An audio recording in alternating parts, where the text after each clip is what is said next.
اللهم صل على سيدنا محمد يا رب صل وسلم دائما ابدا على حبيبي.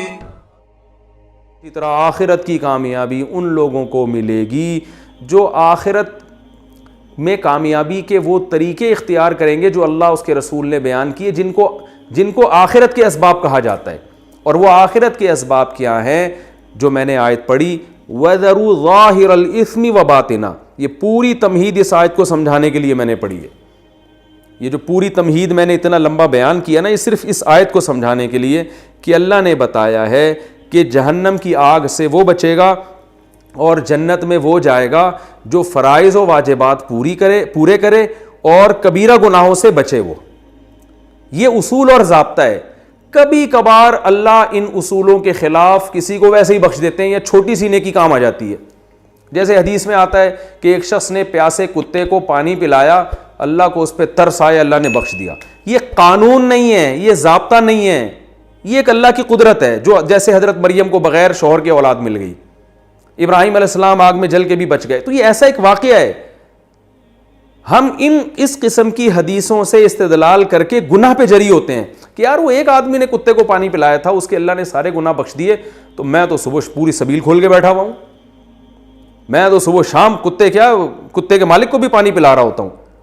اب جو بہنوں کی وراثت کم بخت کھا کے بیٹھا ہوا ہے اس کو نہیں دیکھتا کہ اصول یہ ہے کہ اللہ نے فرمایا کہ جو کسی کا مال کھاتا ہے، قانون قرآن میں الگ بیان کیا ہے، اللہ کی قدرت اور رحمت کے واقعات الگ سے بیان کیے ہیں. قانون کو فالو کرنا ہے ہم نے. جو الگ سے قدرت کے واقعات اور معجزے ہیں اور جو کرامتیں ہیں وہ اصول نہیں ہیں، وہ کرائٹیریا نہیں ہے، وہ معیار نہیں ہے. اصول اور ضابطے جو ہے وہ قرآن کی وہ آیات ہیں جن میں اللہ نے اصول اور ضابطے بیان کیے ہیں. زندگی ان اصولوں کو سامنے رکھ کے گزارنی ہے. زندگی معجزوں کو، کرامتوں کو اور اللہ کی رحمت کے جو استثنائی واقعات ہیں ان کو سامنے رکھ کے نہیں گزارنی ہے. کاش یہ بات کسی طرح سے کھوپڑی میں بیٹھ جائے ہم سب کی. جس کو دیکھو وہ سمجھتا ہے رمضان میں بخشا جاؤں گا، میں بالکل رمضان میں نیٹ کلین ہو جاؤں گا، چاہے اس کا عید کے دن فلم دیکھنے کا پروگرام ہو، چاہے وہ انٹرنیٹ پر بیہودہ چیزیں دیکھ رہا ہو، لیکن وہ کتوں کو پانی پلا کے خوش ہو رہا ہوگا.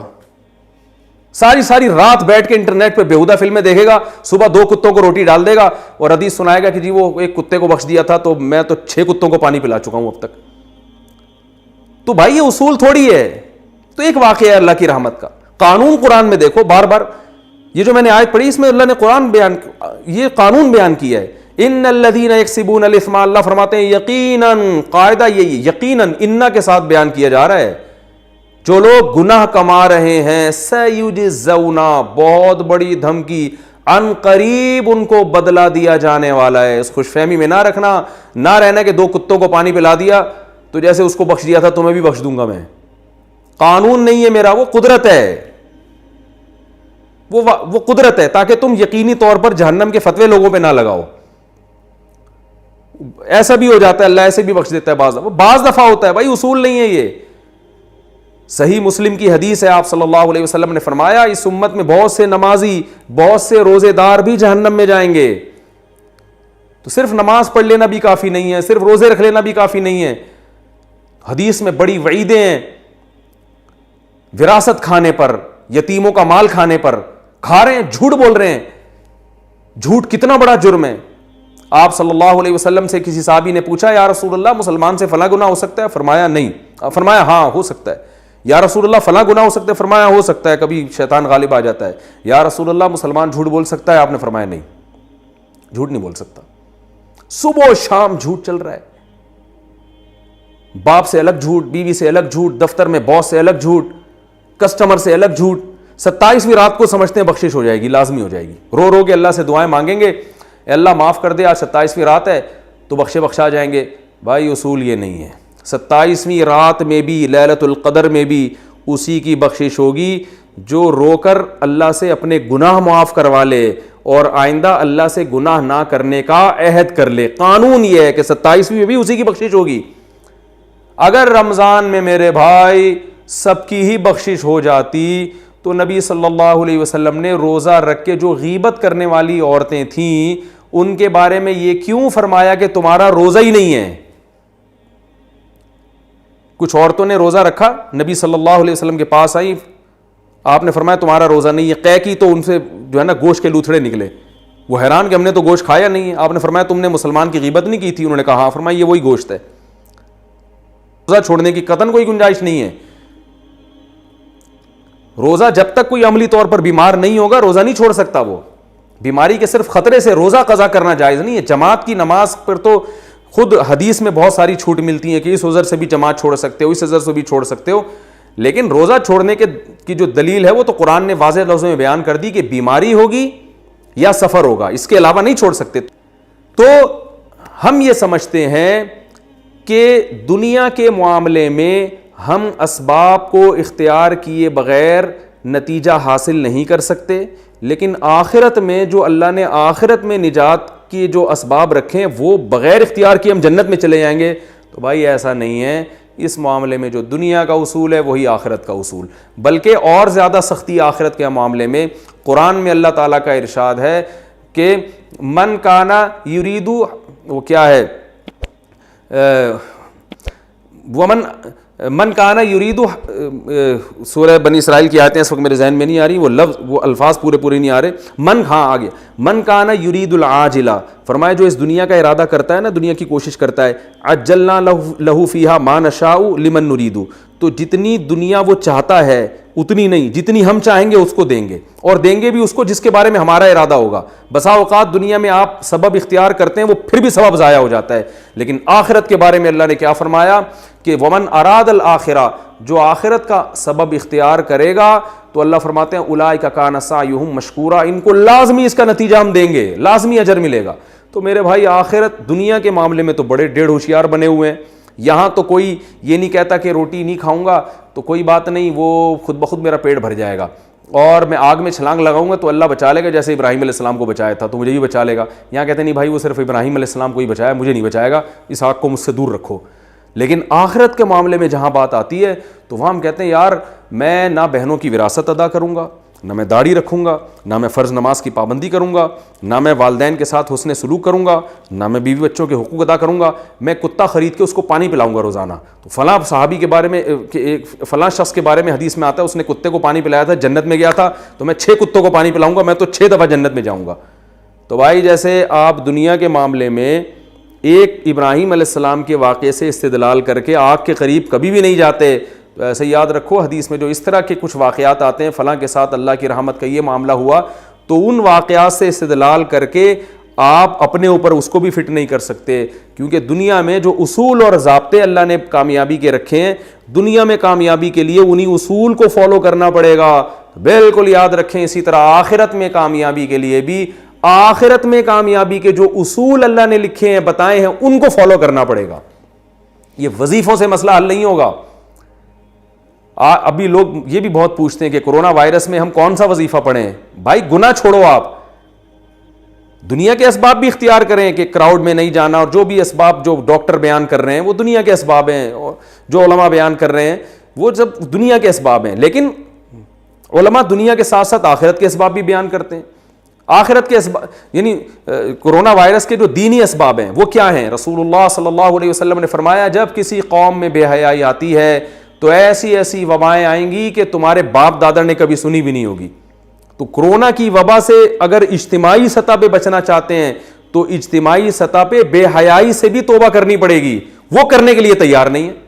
صبح شام فون آ رہے ہیں ادھر کوئی وظیفہ بتا دیں, کوئی وظیفہ بتا دیں, کوئی ابے تو چھوڑ دے, ایک گناہ تو چھوڑ دو بھائی. تم 100 گناہ تمہاری زندگی میں ہے تو اس وبا کی وجہ سے ایک صرف تو توبہ کر لینا. اے اللہ میں یہ 100 گناہ کرتا ہوں, ان میں سے ایک کو اپنی لسٹ سے زندگی سے نکال رہا ہوں, شاید اللہ کچھ رحم کر لے. گناہ ایک بھی چھوڑنے کے لیے تیار نہیں ہے. وظیفوں پہ زور لگایا ہوا ہے, ہر کام میں وظیفہ چاہیے ان کو. میں وظیفوں کا منکر نہیں ہوں, لیکن یاد رکھو کہ جو چیز جس چیز کا سبب ہوتی ہے نا اس سبب کو ہٹانا پڑے گا آپ کو. جب تک وہ سبب زندگی سے دور نہیں کرو گے وہ مصیبت نہیں ٹل سکتی, اور اگر ٹل بھی جائے گی تو اس سے بڑی مصیبت کا پیش خیمہ ہوگی. کیونکہ فرعون پر جب مصیبتیں آئیں تو مصیبتیں ٹلی ہیں. فرعون اس خوش فہمی میں مبتلا ہو گئے کہ ہم نے تو توبہ بھی نہیں کی, موسیٰ علیہ السلام پر ایمان بھی نہیں لے کر آئے, اور پھر بھی اللہ نے مینڈکوں کا عذاب بھی ہم سے دور کر دیا, جوؤں کا عذاب بھی دور کر دیا. وہ اس خوش فہمی میں تھے کہ اب ہمیں توبہ کی ضرورت نہیں ہے, مصیبت تو ویسے ہی ٹل گئی. ان بیچاروں کو یہ نہیں پتا تھا کہ بھائی یہ جو مصیبت ٹلی ہے نا, یہ بڑی مصیبت میں ڈالنے کے لیے. اب تجھے سمندر میں پانی میں غرق کیا جائے گا, اس کے بعد یہ چھوٹے موٹے عذابوں کی تجھے ضرورت ہی نہیں رہے گی. تو یاد رکھو, وبا تو آتی ہیں چلی جاتی ہیں, وبائیں ہمیشہ سے آتی رہی ہیں, اللہ کرے یہ بھی چلی جائے, جلدی چلی جائے. ہم کمزور ہیں, ہم اللہ کی سزا کا جو ہے وہ برداشت نہیں کر سکتے, ہم کمزور ہیں. لیکن یاد رکھو, اگر ہمیں توبہ کی توفیق نہیں ملی تو وبا سے ہلاک ہوں یا نہ ہوں, اس سے بڑی مصیبت میں اللہ ہمیں مبتلا کر دے گا.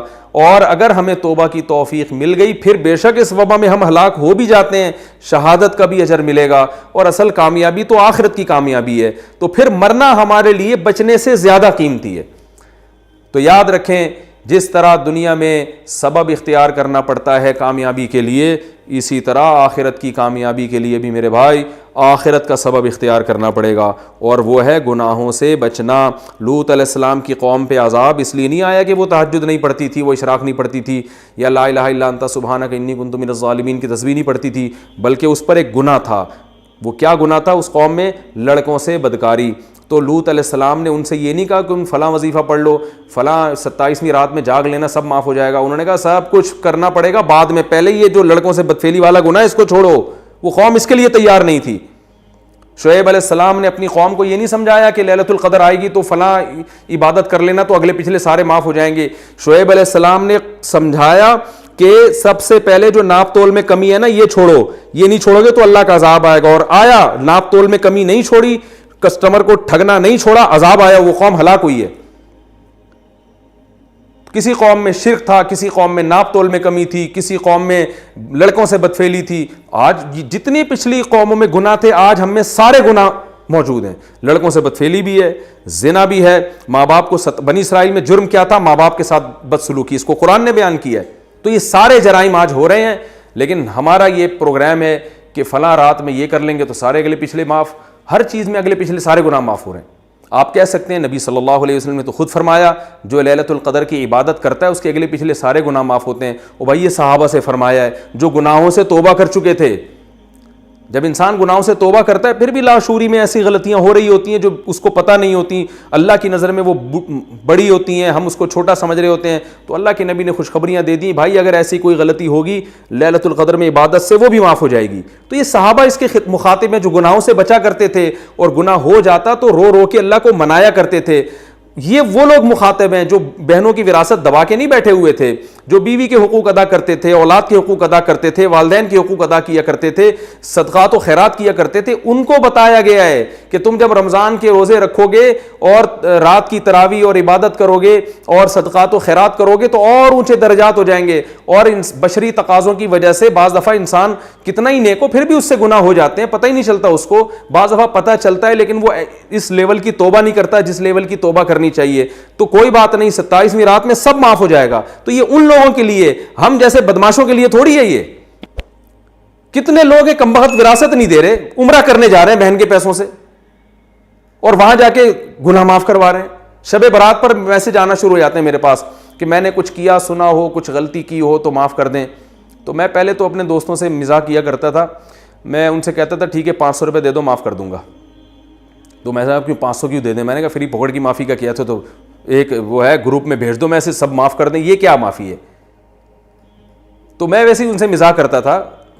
تو آج ایسے ہی معافی مانگی جا رہی ہے, بہن کی وراثت دے نہیں رہے, بہن سے بول رہے ہوتے ہیں حج پہ جانے سے پہلے کوئی کچھ میں نے کیا کہا سنا ہو تو بہن معاف کر دینا.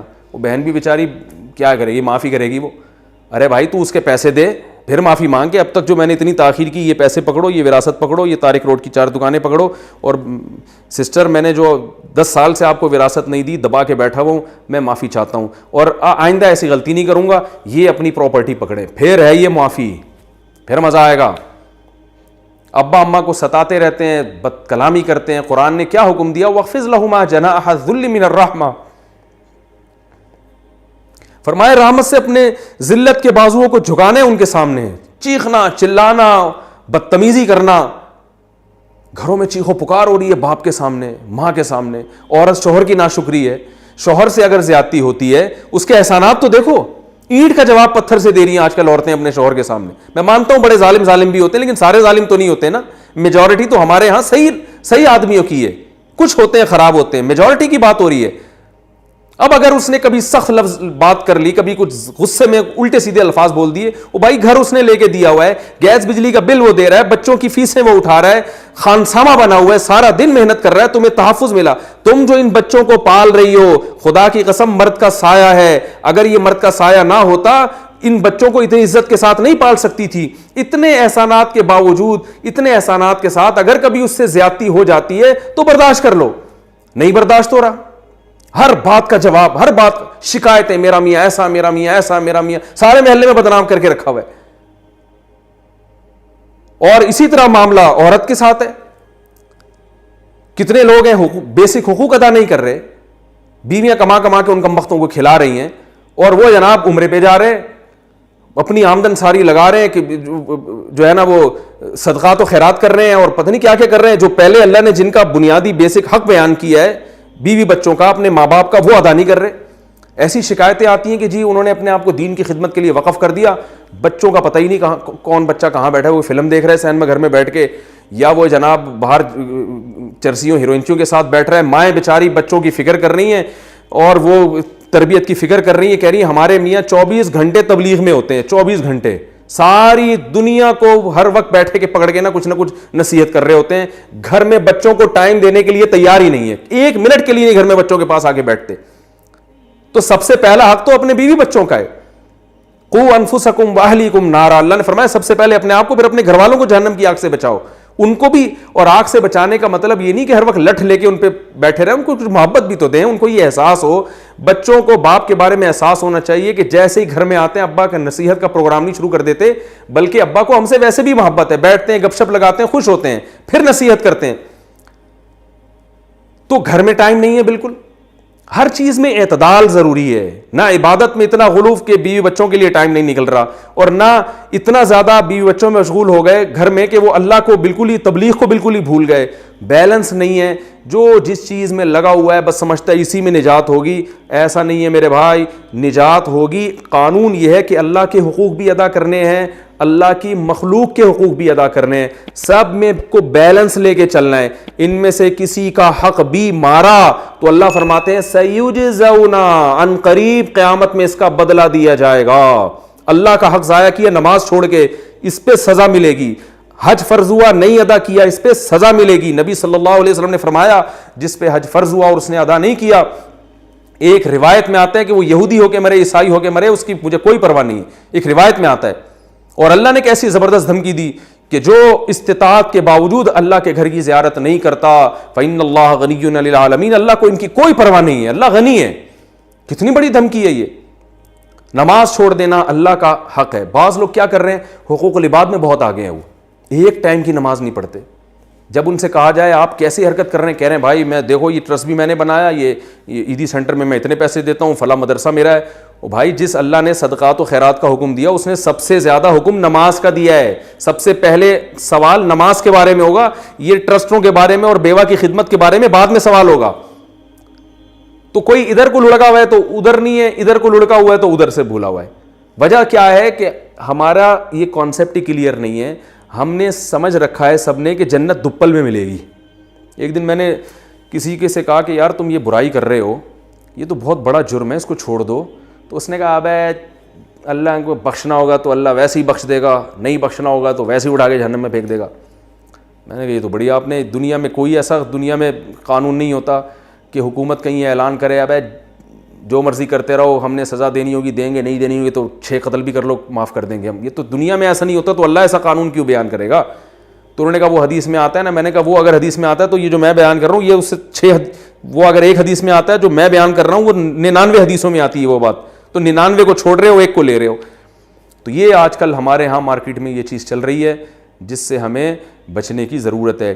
تو اللہ نے جو اصول بیان کر دیا وَذَرُوا ظَاهِرَ الْإِثْمِ وَبَاطِنَهُ، سارے گناہوں کو چھوڑنا پڑے گا. تو ابھی رمضان آنے والا ہے اس سے پہلے اپنی ایک لسٹ تیار کریں. یار والدین کے معاملے میں میرا سلوک, بیوی بچوں کے معاملے میں میرے حرکتیں, اور تنہائی میں کیا کرتا ہوں, بری فلمیں تو نہیں دیکھتا, اور بد نظری تو نہیں کرتا, نماز میں سستی تو نہیں کرتا, اور جو ہے جتنے بھی گناہ ہیں, کہیں میں نے مالی لین دین میں گڑبڑ تو نہیں ہے, کسی کے پیسے میرے ذمے ہوں جو نہ دیے ہوں, یا اگر میں مر جاتا ہوں تو کسی کو کیا پتہ میں نے کس کے پیسے لیے, میں کوئی وصیت نامہ میں نے لکھا ہوا ہے.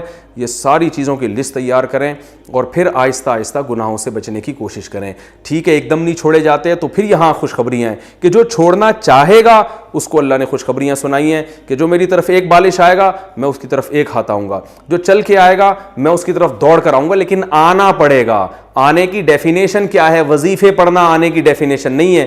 اللہ کی طرف آنے کی ڈیفینیشن یہ کہ آپ گناہ چھوڑنا شروع کر دیں, اس کا مطلب اللہ کی طرف چلنا شروع ہو گئے. پھر اللہ نے کہا تھوڑا سا تم ادھر سے چلو, میں ادھر سے دوڑوں گا, تو تم تھوڑا کرو گے میں تمہیں زیادہ عطا کروں گا. یہ اللہ کی رحمت ہے. لیکن ہم تھوڑا کرنے کے لیے بھی تیار نہیں ہیں, ہمارا کانسیپٹ ہی کلیئر نہیں ہے.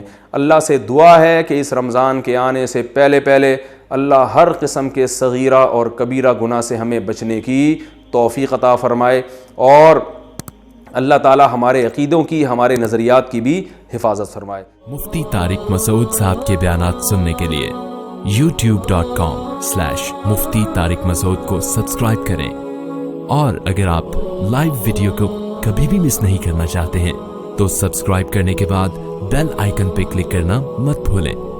جزاک اللہ.